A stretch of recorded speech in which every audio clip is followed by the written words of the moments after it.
Улс үндэсний оршин тогтнох суурь бусдаас ялгарах гол онцлог бол үндэсний өв соёл гэдэг. Дэлхийн нийтээрээ даяарчлагдж байгаа энэ цаг үед Монгол орныг дэлхийд таниулах бас нэгэн гол гарцуул бас яхахгүй үндэсний соёл урлаг. Тиймээс соёлын аж үйлдвэрийг хөгжүүлэх үндэсний хөтөлбөрийг боловсрууллаа гэж үндэсний хөгжил шинжилгээний хорооноос мэдээллээ. За Монголд соёлын хувьсгал социализмын үед болж байсан. Харин одоо дахин соёлын хувьсгал эхлүүлэх шаардлага тулгарч байна. Гэхдээ цаг үеэ мэдэрсэн үндэсний онцлогоо олон улсад харуулсан соёлын давлгаа байх ёстой гэж мэрэгжилтнүүд хэлж байна. Ингээхийн тулд соёлын аж үйлдвэр нэртэй үндэсний төслийг боловсруулсан, төслийг шинээр байгуулагдах засгийн газарт өргөн барина гэдгээ үндэсний хөгжил шинжилгээний хорооноос мэдээллээ. Аялал жуулчлалын бизнестэй холбогдуулаад аялал жуулчлал, соёл амралт, шоу үйлчилгээ, тоглоом, музей бизнесийн шинэ зохицуултыг барьж байгуулж мөн аж үйлдвэрийн соёлын аж үйлдвэрийн дэд үтсийг Монгол улсад байгуулж үйлдвэржүүлэх хөтөлбөртөө уялдуулах боломж байна гэж хэлж байгаа. За соёлын арга хэмжээний төр бүрийн сүлжээ энд бол идэвхтэй оролцох боломжтой. Үндэсний хөгжил шинжилгээний хороо бол улс орны ирээдүйг харж оновчтой бодлого, санаачлаг гарган засгийн газар танилцуулах үүрэгтэй байгуулга юм а. Тиймээс нийгмийн хөгжлийг чирч явдаг соёлын салбарыг хөгжүүлэх төслийг 3 жил гаруй хугацаанд боловсруулжээ. Соёлыг аж үйлдвэржүүлэх гэдэг ойлголт бол өндөр хөгжилтэй орнуудын хамгийн их анхаардаг бодлого гэдгийг хэлж байна. Монгол гарлын үүсэлтэй бүтээгдэхүүн үйлчилгээ олон улсын хэмжээнд хүлээн зөвшөөрөгдөж Монгол брэнд хэрэглээ болсон байна гэж. Хэрэглээ болгох. За соёлын салбарын хөгжил нь мэдлэг тулгуурлах нийгмийн хөтөлбөр болсон байна гэж. Дэлхийд дахин бол ерөнхийдөө хуучны бидний тооцоолдог эцэг тэр хүнд аж үйлдвэрээс татгалзаад соёл буюу мэдлэгтэй сургуулсан эсвэл нано технологич гэх юм IT ч гэх юм ийм хүү чиглэлээр эдийн засгийн хамгийн чухал тулгуур үзүүлж байгаа байхгүй.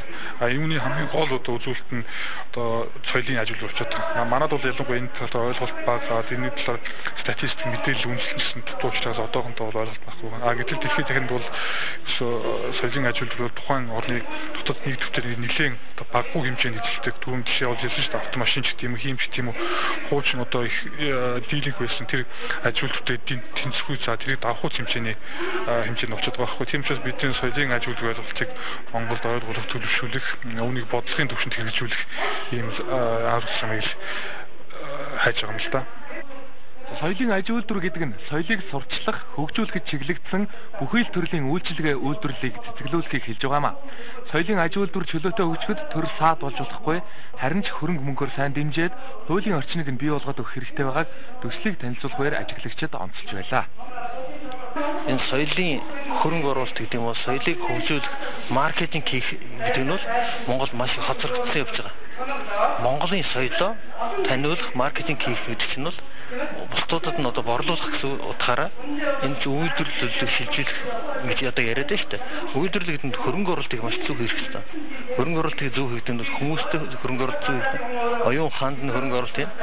За соёлын аж үйлдвэрийн том хөтөлбөр бол одоо Монгол улсын шинэ засгийн газар шинэ парламент бүрдэж байгаа яг ийм эвлэгтэй мөчид энэ болсроо дуусч байгаа тийм ээ. Тэгэхээр энэ бол хамгийн гол юм нь ажил болох хэрэгтэй.